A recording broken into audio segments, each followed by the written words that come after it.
Ang ating po pag-uusapan ay 3 bahay sa 5 taon. Paano nga ba magkaroon ng 3 bahay or paano makabili ng 3 bahay sa loob ng 5 taon? Eyes on the price. Yun talaga, eyes on the price. The moment we land here, we know we wanted a house, so everything we do is to save money. Hi guys! So naglalakad-lakad kami dito sa aming neighborhood at makikita nyo nga, ayan, ang dami na namang itinatayo. Ngayon po ay alas 12 ng tanghali pero malamig-lamig pa rin. Sa likod lang, medyo may tama na yung araw. Medyo mainit na sa likod. Ayan, ang dami nang natapos na kabahayan. Kita nyo ba guys? Nakakatuwa. Yan, nilakad lang namin tong si Vivory na ngayon ay tulog na. Ayan si Vivy. Vivy! Kita ba? Kita nyo ba? Balik na tayo sa bahay. Enough na ang pagpapanggap. Kainan na. See you in a bit.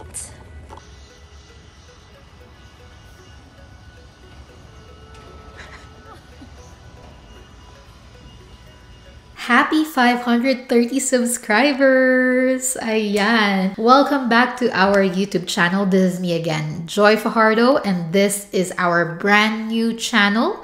This is Joy in Alberta. Ayan. So, magtatatlong linggo na tayo, guys. Ang bilis lang, diba? 3 linggo na agad yun. 3 linggo na kwentuhan at chikahan, getting to know each other, at madaming kung ano-anong videos na nangyari. So, ayan nga, may 530 subscribers na tayo. So, maraming salamat sa 530 subscribers na nag-subscribe sa Joy in Alberta. Ayan. Before we get started with our topic for today, syempre, hindi mawawala ang ating shoutout session. From AJ Reyes, 416th subscriber. Good luck. 2 days ago lang to guys sa 416. Ngayon, 530 na tayo. Diba? Thank you so much again sa 530 nating subscribers. At kung hindi pa po kayo nagsusubscribe, please hit that button and mag-bell button na rin kayo para updated kayo sa mga bago nating videos. Ayan. So, araw-araw po ay sinusubukan namin na makapag-upload ng mga videos na makakatulong at makapagpapasaya sa inyong buhay. Ayan. Again, please do bear with us. We are still trying to navigate this whole thing. Bago pa rin po ang lahat ng ito sa amin. So, kung mapapansin niyo po ang aming audio, minsan may problema. Ang aming ilaw, minsan may problema. Ang aming camera, minsan ay may problema. Kaya pagpasensyahan niyo na po. Tinatry naman po namin na talagang pag-igihin, pagbutihin pa. Also, may nagsabi rin about sa aming pananamit.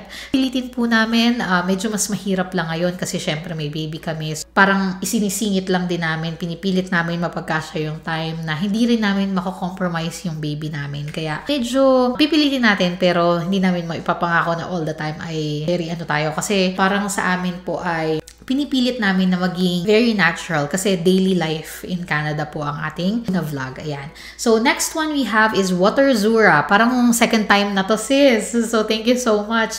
Siya ang ating number 421 subscriber. So, sabi ni Water Zura, number 421. Good luck po sa goal here in Winnipeg. Saktuhan din naman na city. Ayan. Thank you so much, sis. Raylon Layson 5127. Hello po, subscribe na po kita. 6 months din ako dito sa Victoriaville, Quebec. At sa ngayon, gusto ko sana mag-aral ng French para sa PR pero nag-hold ang Quebec sa budget ng mga guro ng French sa mga part-time na schedule. Kaya no choice, mag-private na lang po para makapag-take ng exam for French language. Good luck, Raylon Layson 5127 sa iyong pagtitake ng exam, ng French exam. Kayang-kaya yan. Before, meron nga kaming kaibigan na sa Quebec sila. And ang ginawa nila ay merong app. Duolingo yata yun. Nakatulong daw yun sa kanila sa pag-aaral ng French. Hindi naman ganun kabongga, pero at least meron kang guide. So, baka sakaling makatulong din sa'yo. Hindi ko alam, iba-iba ang tao ng way ng pag-learn, di ba? Pero if you wanna give it a try, Duolingo daw. Ating fourth shout out ay si Pinoy Mechanic. So, sabi niya, shout out kabayan watching from Calgary. Hello sa inyo dyan, Pinoy Mechanic. Thank you so much for watching our videos. And our last shout out for today ay si Mary Ann Magbutay 1940. Sabi niya, Pwede po maging financial advisor ko na po kayo. Ang hirap mag-budget, 1K to 1,500 ang food and supplies ko. Hehe. Taas din talaga ng bilihin. Also din kasi minsan bili kami ng food restaurants. Magastos din. So ayan, Sis Mary Ann Magbutay. Ako po talaga ay lisensyadong financial advisor. Actually, hindi siya financial advisor. Basta about sa finance. It was probably 2-3 years ago nung nagpa-lisensya ako sa PEI and meron din akong expired na license sa New Brunswick ata yan. And so, dahil nga sinasabi nila na ang haba-haba daw ng intro ko, punta na agad tayo sa topic natin for today. Ang ating po pag-uusapan ay 3 bahay sa 5 taon. Paano nga ba magkaroon ng 3 bahay or paano makabili ng 3 bahay sa loob ng 5 taon? So again, kung bago po kayo sa aming channel, ako po at ang aking asawa. Ang pangalan ko po ay Joy, ang aking asawa po ay si Kiko. We are from Prince Edward Island, Canada. We arrived in PEI October of 2019. So kaka-5 taon lang po namin ng October of 2024. At October of 2024 din po, nung ika-5 taon namin, kami po ay lumipat ng bagong bahay namin dito sa Edmonton. Okay? So nakabili po kami ng 2 bahay sa PEI, pangatlo na po ito. Pero 2 lang po yung kinip namin. Pag-usapan natin, ano muna yung mga tips para makaipon. Ano ba yung ginawa namin para makaipon? Number 1 is, attract mo siya. Yun lang, very simple lang. Attract mo siya. Gusto kong bumili ng bahay. Lagi mong isipin yan. Gusto kong bumili ng bahay, gusto kong bumili ng bahay. Every time na meron kayong gustong bilhin na hindi related sa pagbili ng bahay, iisipin nyo, gusto kong bumili ng bahay. Iwas lang sa madaming malls. Hindi naman ganun kahirap gawin yun sa PEI kasi wala namang malls talaga sa PEI. Pero talagang iwas kami sa malls at all, pati sa mga superstore, sa grocery. If we target once a week or once every other week, yan kasi dadalawa lang naman kami ni Kiko. So madaling i-budget ang aming pagkain. Hindi ganun kahirap kasi 2 lang nga kami. So once a week or once every 2 weeks lang tayo mag-grocery. And the rest, kung gusto namin lumabas, we're gonna go sa mga walang grocery. So, magvi-Victoria kami, trails, yung mga ganyan. Lumayo kayo sa tukso. Yun talaga ang ano nun. So, kami po ni Kiko for a good 1 year ay hindi talaga kami nag-restaurants. Natatawa nga sa amin yung si Tita Weng, yung isa naming tita doon sa PEI.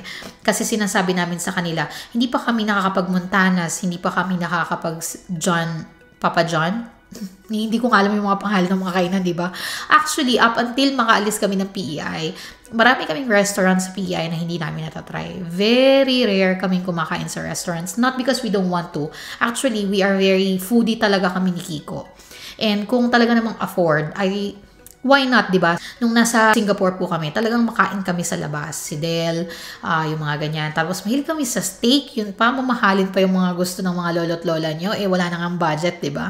When we were in Singapore, talagang very foodie kami. Pero at that time kasi, wala naman kaming target na bumili ng bahay. Pero as soon as dumating kami dito sa Canada, eyes on the price. Yun talaga, eyes on the price. The moment we land here, we know we wanted a house. So everything we do is to save money. We opted for a cheaper rental space. Talagang maliit lang talaga yun, guys. May 2 bedroom na. May isang full CR, may maliit na kusina, may maliit na living area, kasama na doon yung dining. Maliit siya, basement. And next video natin, guys, ang gagawin natin, papanoorin natin yung ginawa namin kasi nag-house tour, nag-apartment tour kami doon sa dati naming channel. Ipapakita ko sa inyo after nitong video na to, ang next video natin is about doon sa apartment na yon. So, yun yung isa sa mga ways kung paano kami nakatipid. Ang ginawa pa namin, kumuha kami ng makakasama na kakilala namin, friend namin. So, may kahati pa kami nagbabayad. Ang kotse namin, hindi kami nagbabayad monthly for the car. Ang binili namin is yung worth 1,500 Ford. Pero guys, syempre, safety pa rin. So, huwag kayong kukuha ng hindi safe. So, 1,500, meron na kaming sasakyan, wala kaming monthly na binabayaran sa sasakyan. Hindi kami nagre-restaurants. Lagi kaming luto sa bahay. Once a week or once every other week kami pumupunta ng grocery. Hindi namin ginugutom yung sarili namin. Guys, masasarap pa rin naman yung kinakain namin. Hindi kami nakadilata. Nagugulay pa rin kami, which is talagang kailangan yan. Magulay kayo, magprutas kayo, ayan. Pero, wag nyong isa-sacrifice yung health nyo. So, wag yun. Pero kung kaya nyong magtipid sa food na talagang sa bahay magluluto, malaking bagay po yan. So, the next one is yung ating mga luxury or yung ating mga collections. So, maraming nagko-collect ng bags, maraming nagko-collect ng shoes, maraming nagko-collect ng mga bagay sa bahay. Yung mahilig kayo sa furnitures, mahilig kayo sa vases, mahilig kayo sa books, mahilig kayo sa mga kung anik-anik sa bahay. Ang amin pong apartment that time, sobrang simple niya. So, ang mahalaga lang naman po sa tinitira natin, as long as malinis siya ay okay na. Yung iba kasi, kuwari curtains, isa yan sa mga parang small thing na pag nahook ka kasi sa pagbili ng curtains, talagang palit eh. Every season, palit ng palit, di ba? So, kami po noon, isang set lang yung kortina namin, nilalaban lang namin siya. So, it's a compromise between being yung bahay mo ay napakaganda na niya ngayon. Yung apartment mo, pagagandahin mo ngayon, pero ang hirap mong makabili ng bahay. Or, magtiis tayo sa malinis na apartment, pero hindi ganun kagandahan. Hindi tayo ma-decorate. Wala kaming Christmas tree, wala kaming magandang sofa, wala akong magandang shoes, pero mas madali kong makuha yung goal ko. So again, depende yan sa inyong gustong ma-achieve. We understand and we respect na may mga tao na ayaw naman magkabahay at ang gusto nila ay magkaroon sila ng mga magagandang gamit sa buhay, and that is what makes them happy. But if you are watching this video and you want to know how we did it, this is how we do it. Sorry, pagpasensya ng boses ng tita. Ayan. Yun yung ginawa namin. So, it's a bit of sacrifice of kaya namin siyang bilhin, ayaw namin siyang bilhin. Kasi nga, lahat ng funds namin talagang papunta doon sa pambili ng aming bahay. Imagine during that time, guys, si Kiko ay medyo na-lay off pa, ganyan. Pero, nakayang tustusan yung pang down payment ng bahay. Jackets namin, hindi naman yung kailangan ng sobrang extravagant ng mga winter coats. Makaka-survive naman kayo ng isa or dalawa para lang may pangpalit kayo paminsan. Basta keep it clean, wag lang naman yung dugyutin kayong titignan, ganyan, di ba? Then si Kiko, by choice po yan, pag nakakasalubong nyo siya, more or less nakakrocs po siya. And it's by his choice. Hindi po talaga siya mahilig pumorma, kahit po nung nag-o-office siya sa Singapore. I know it sounds weird, naka-polo shirt po yan and all, pero nakakrocs siya talaga.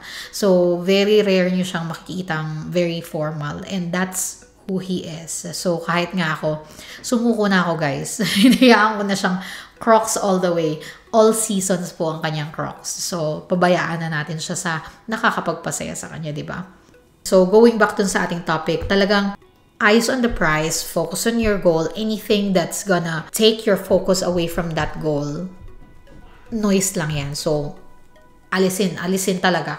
So, minsan, yung mga inom-inom, alak, ay, yan talaga ang malakas sa gastos. Pero, yun yung isa pa sa mga iiwasan din na pagbili ng alak. Kasi magkano ang isang alak? 60, isang case ba? Or parang ganon. Again, that's another thing that you can move away from if you wanted to have a house, diba? So, it really depends sa inyong priorities sa life. So, yun yung mga tips, yun yung mga ginawa namin. Talagang ipon lang talaga. And then, nakabili na nga kami ng aming unang bahay na nasa PEI. Ito po ay detached home. Malaki po kasi medyo malalaki talaga ang mga lupa sa PEI. Hindi naman kalakihan pero may backyard ka, malawak yung side ng bahay mo. Tapos noon, wala kaming garage pero meron kaming maliit na shed. Ayan, wala kaming garage. Tapos yung aming driveway, parang kasya lang ang 4 na sasakyan, parang ganon. Okay naman siya, maganda siya. Meron din kami guys na pa-house tour nung that time. Tingnan natin kung pwede nating panoorin yan together. I-re-upload namin dito sa aming bagong channel. And yun na nga, after 1 year, nagkaroon ng parang kakulangan ng bahay sa PEI. Kasi nga, ang daming pumupunta ng PEI, both workers and students, and wala nang maging rental space. Doon namin nakita yung this is a good chance for us to have a rental property in PEI. So, doon na kami hindi masyadong ready. Bakit? Kasi nagpunta yung parents ko, may mga gastos na kami. So, hindi na katulad nung before na kaya namin i-tight yung aming budget na kaya namin kasi dalawa lang kami before. So, kaya namin i-control.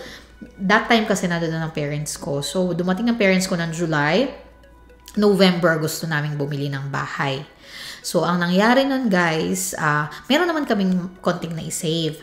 Pero, yun nga, gustong-gusto namin makapasok sa market. Kasi nga, it's a very good time. Tapos, may nakita kaming bahay that time na ang tagal na niya sa market. So, yun yung tinarget namin. Matagal na sa market, mababa na yung price, at hindi na siya brand new. Medyo may kalumaan na siya, pero maganda. So, pag matagal na kasi sa market, may chance na mas kaya mo siyang tawaran pa. So, ngayon, natawaran namin yung bahay at may konti kaming ipon, hindi enough. Pero very aggressive kasi kaming mag-asawa. So, what did we do? Nag-company loan po ang aking asawa. For 1 year. 1 year niyang binabayaran yun. For 1 year, may kaltas siya sa sahod niya na kung magkano man yun. Yun, para ma-finance yun.